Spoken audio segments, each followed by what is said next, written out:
welcome to another weekend's edition of Racing Review.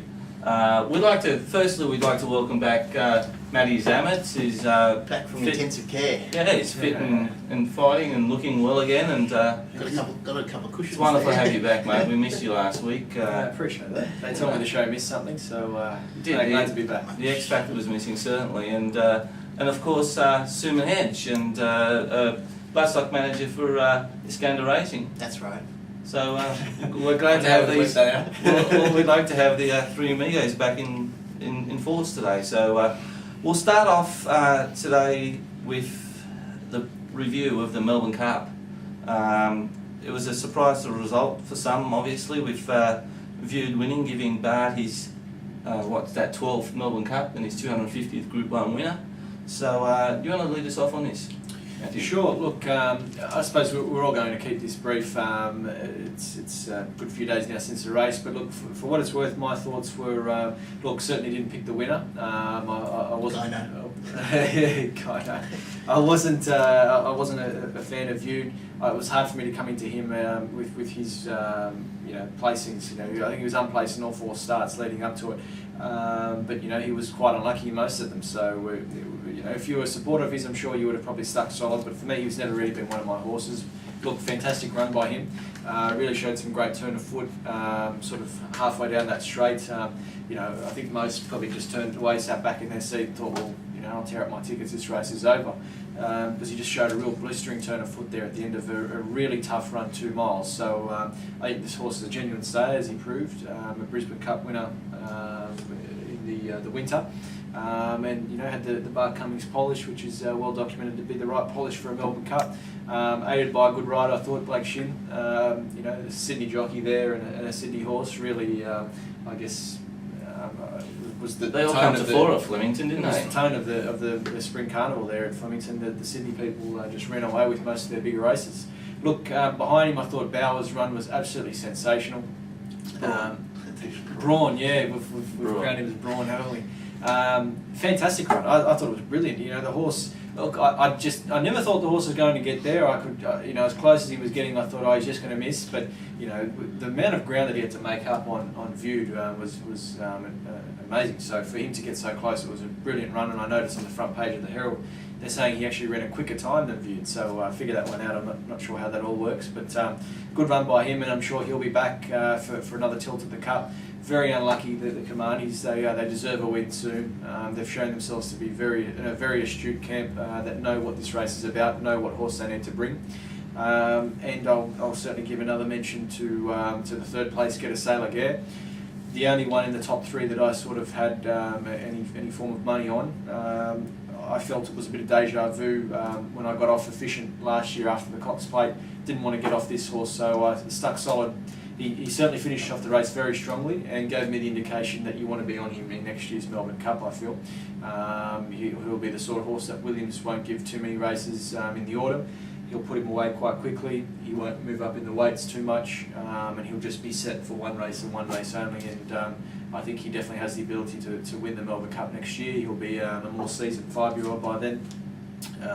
And I think the form behind him, in some of the lead-up races has proven him to be a quality horse. Of the beaten but grade, the rest behind, I suppose it's amazing again how many people are sucked into the likes of Septimus and those sort of horses. For me, every year they come here with all this hype, the top weights that have done it all overseas in Ireland and that sort of thing in these big staying events, and they're just not the horses to win our Melbourne Cup. The horses that win our Melbourne Cup are those lightweights that come across with unexposed form, get under the radar with the handicapper and run their best race in the Melbourne Cup. That's where you'll find the most glory, and Bauer nearly did it for the imports this year. Look, that's my take on it. Not much fun for me this year, but boys, what did you think? Look, it was a very emphatic victory by Viewed, a horse who had proven staying qualities in the Brisbane Winter, winning the Brisbane Cup, admittedly over 2,400 metres. I think that this year's result proved to be a bit of a lottery, really, in so many ways, and really proved that this race is it's so difficult to tip the winner of this race because there's so many variables there nowadays, like all the overseas horses, who's going to acclimatise, who's going to stay, the jockeys, our own horses don't have many staying races now to look at. So it really is a lottery, which I suppose that's what the race is, and it's always a spectacle. Yeah, View's win was good. I don't see the horse going on to any great heights later on. I think that he's a handicapper that got in light and won the race, and I think he's going to be more in the lines of the likes of Brew and horses like that, rather than a horse that goes on and becomes weight for H Star. Bowers' effort was very good. The Kamanis, great to see them get a result because they do everything the right way. They bring their horses over here. They run them in the right races. They use our jockeys.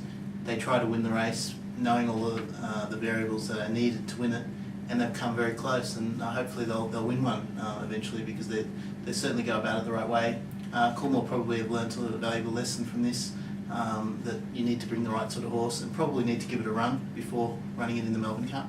I think that to try to reinvent the wheel now is it's just too hard, and you know, the style of horse that Septimus is, I think we're all a bit sceptical whether he would work in our conditions, and so it proved.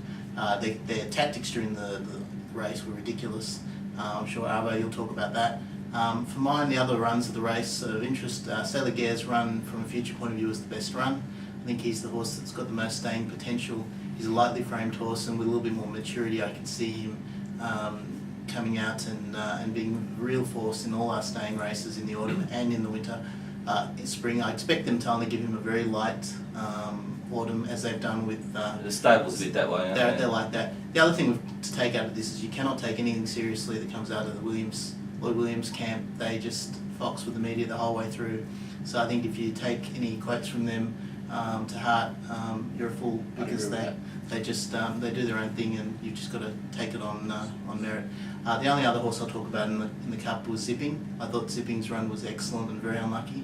I backed him, and if you watch the replays of the race, he hit the line stronger than anything else. It's unlucky, yeah. Didn't secure the runs at the right time. Didn't get the runs at the right time. I think he would have been right there had he done so. Yeah, look, I think the boys have covered it all. During the early part of the spring, those of you who visit the Whipsarecracking website would have noticed that I did a contenders series where I highlighted the stays which I thought were going to race well during the spring, and I did highlight Viewed and Salagur. Unfortunately, I dropped off Viewed especially. Salagur had something a little bit each way, but it's not a win. But apart from that, it was a total loss for me, the Cup, which I think was for most people. Outside the horses that the boys have already discussed, I thought Master O'Reilly's run was terrific. He ran fourth. He didn't have a lot of luck in running either. He didn't secure the right runs at the right time. So he had a different preparation this year to last year. Last year he probably ran his, he had the grand final in the Caulfield Cup and was probably spent force going into the Melbourne Cup. But this year they trained him a little bit differently. He went into the Cup with a lot fresher legs, and he ran a nice race. He did back up from the Caulfield Cup and the Cox Plate, and then so he had 3 runs in a very short period of time.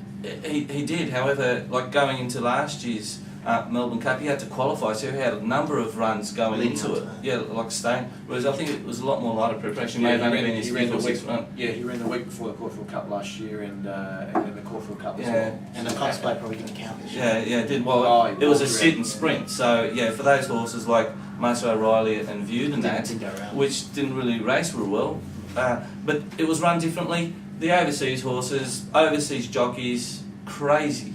The first 1,600 metres of that race, or 2,000 metres of that race, you thought it was run at the speed that Cox Plate should have been run at.